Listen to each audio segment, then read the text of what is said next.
Bienvenidos. Estas son las noticias más destacadas de la OEA. Esto es OEA News, el informativo de la Organización de los Estados Americanos.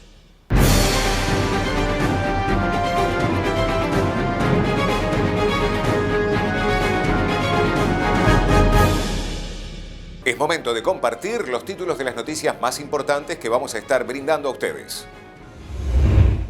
Octavo encuentro anual del Marco Integral Regional para la Protección y Soluciones. Consejo Permanente considera acontecimientos en Honduras. Taller sobre Derechos Internacional en el Ciberespacio Posicionamiento de México. Reunión Secretario General de la OEA y Ministro de Justicia y Seguridad Pública de Brasil. Octavo encuentro anual del Marco Integral Regional para la Protección y Soluciones. Distinguished ladies and gentlemen, warm greetings to the authorities of Costa Rica, especially Alejandro Solano and Minister of Security Mario Zamora, to Filippo Grandi, UN High Commissioner for Refugees, and to all MERPS states and partners. Your leadership of the MERPS this year shows that regional cooperation and shared responsibility are the way forward. This meeting comes at a critical moment. Across the Americas, more than 21 million people are forcibly displaced or in need of protection and assistance. The MERPS is a model of cooperation. No country can address forced displacement alone. It demands coordination, resources, and political will.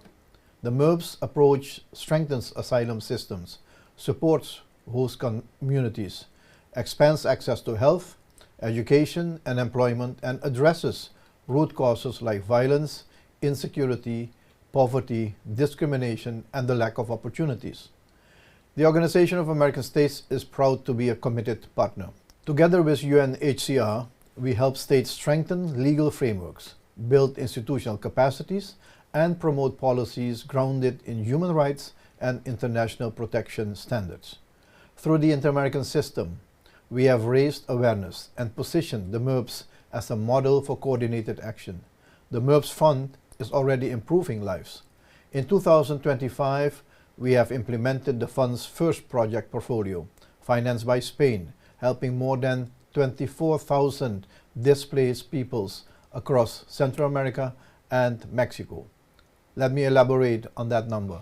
24,000 displaced people have benefited from this program. That is 24,000 people that have been given an opportunity to create a living in their home country, to create prosperity for their families, for their communities, and their country. That is also 24,000 people that can think of not migrating, with all that it entails. This is the best way to address this, tackling the root of the issue.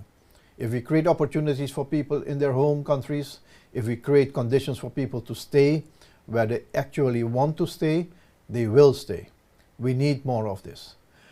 The Heredia Declaration, to be adopted at this meeting, renews our shared commitment to protection, integration, and durable solutions. Looking ahead, long-term success depends on inclusive policies and collaboration among governments, international organizations, civil society, the private sector, and local communities. Together, we can build a hemisphere where protection, dignity, and opportunities are reality for everyone. I wish you productive meetings, and I thank you all for your dedication. El Consejo Permanente de la Organización de los Estados Americanos celebró una reunión extraordinaria en el Salón Simón Bolívar, en la sede de la OEA, para considerar los acontecimientos recientes en la República de Honduras en vísperas de las elecciones generales previstas en ese país para el 30 de noviembre de 2025. Thank you very much, Mr. Chairman, distinguished permanent representatives, Vice Minister Torres of Honduras, permanent observers, ladies and gentlemen. I have listened carefully and with deep attention to the presentations made by the invited guests and also to the interventions from the member states. Rest assured that our electoral observation mission will seriously take note of all the observations made and suggestions and concerns raised. The Organization of American States has been monitoring the preparation for this important elections very closely. This mission has been engaged in Honduras early March of this year, as early as early March this year, when a team of experts visited to observe the primary elections. Political and electoral actors that contribute to the organization of the November 30th elections have been also interviewed then. And I must say that some of the concerns which were identified since then have been addressed. I want to inform you that last week, the deployment of the OEA's Electoral Observation Mission in Honduras started, with the arrival of the Deputy Head of Mission, Gerardo Sanchez, and the General Coordinator, Rogelio Cantoral. The mission will continue with its involvement in the electoral process, guided by the principles of objectivity and neutrality, non-substitution of national actors, respect for domestic law, and guarantees of independence and transparency in accordance with the mandate of the Inter-American Democratic Charter.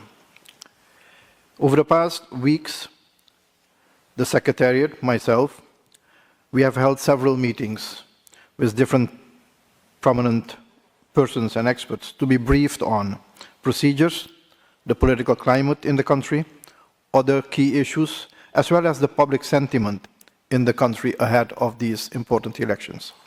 Subsequently, I issued a public statement calling on all actors to respect the institutional framework and to work constructively towards holding the elections on the established date under the best possible conditions. A call we today firmly reiterate. At the moment, the head of mission, Mr.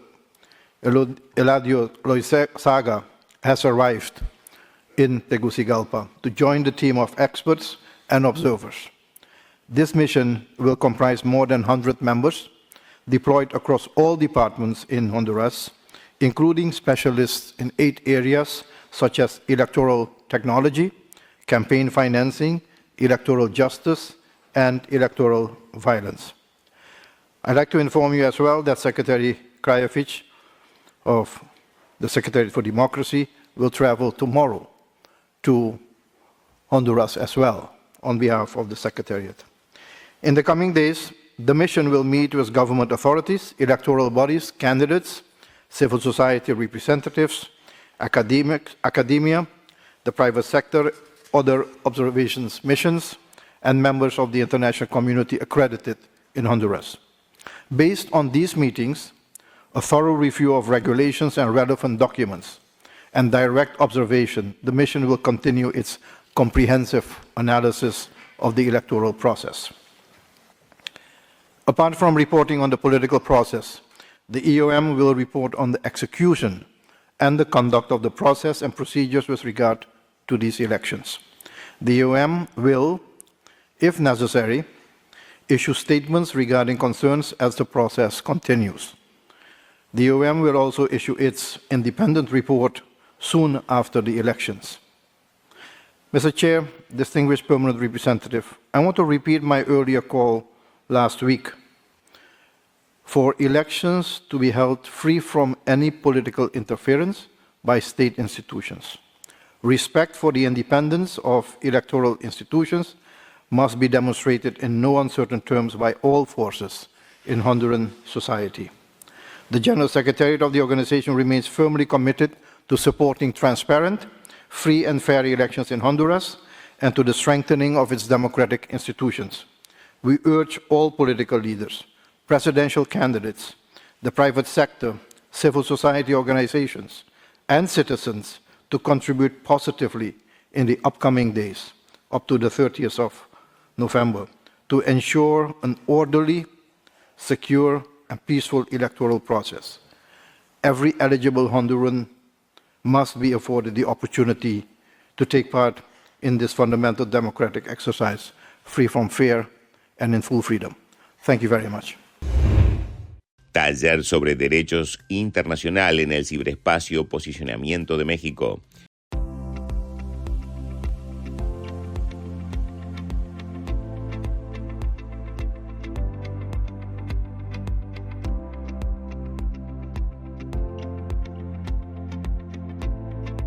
En cumplimiento del mandato de VIII, la OEA fortalece las capacidades de los Estados miembros para promover un ciberespacio más seguro y alineado con el derecho internacional. A través de iniciativas de fortalecimiento de capacidades, como capacitaciones y asistencia técnica, brindamos las herramientas necesarias para que los países de la región desarrollen su posición nacional sobre la aplicación del derecho internacional en el ciberespacio. Como primer paso para avanzar en el desarrollo de una posición nacional sobre la aplicación del derecho internacional en el ciberespacio, en coordinación con la Secretaría de Relaciones Exteriores de México y la Fundación AICIT for Peace, realizamos un curso introductorio de 3 días, del 4 al 6 de noviembre de 2025, dedicado a esta materia. El curso reunió a más de 30 participantes de gobierno, sector privado, academia y sociedad civil, reflejando el carácter multiactor del ecosistema cibernético mexicano. Esta diversidad enriqueció los debates, amplió la comprensión colectiva y ayudó a equilibrar el nivel de conocimiento entre actores con perfiles distintos, permitiéndoles adquirir una base común en los aspectos del derecho internacional aplicado al ciberespacio. La metodología combinó teoría y ejercicios prácticos para abordar los temas clave del derecho internacional en el ciberespacio: soberanía, no intervención, atribución, responsabilidad del Estado, opciones de respuesta y principios básicos de derecho internacional humanitario. Todo se trabajó mediante ejercicios de simulación y estudios de caso para asegurar su aplicación práctica. También contamos con expertos internacionales y del sector privado, quienes profundizaron en áreas clave, temas comúnmente desarrollados en posiciones nacionales y aquellos donde aún existen brechas, cuándo y cómo se aplica el DIH a operaciones cibernéticas y el funcionamiento del marco de comportamiento responsable del Estado en la ONU. Sus aportes aportaron claridad operativa y complementaron el contenido del curso. Este curso dejó un impacto decisivo, reunió a los actores clave, niveló el campo de conocimiento y brindó a México las herramientas esenciales para avanzar, desde una base común y fortalecida, en el proceso de desarrollar una posición nacional robusta y coherente sobre la aplicación del derecho internacional en el ciberespacio. Gracias a este esfuerzo conjunto, desde la OEA seguimos apoyando a México y a los Estados miembros a fortalecer su papel en la gobernanza del ciberespacio, promoviendo un entorno digital más seguro para todas y todos. El secretario general de la OEA, Albert Ramdin, se reunió con el ministro de Justicia y Seguridad Pública de Brasil, Ricardo Lewandowski.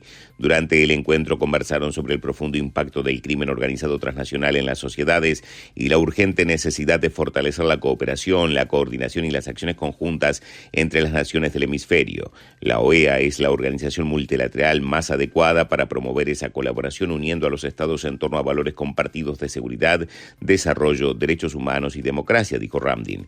En la conversación, el ministro Lewandowski reafirmó el compromiso de Brasil en la OEA y a seguir contribuyendo a la paz y la prosperidad en todo el hemisferio. Estas han sido las noticias más relevantes de la OEA, la Organización de los Estados Americanos. Esto ha sido OEA News. Nos reencontramos en la próxima jornada.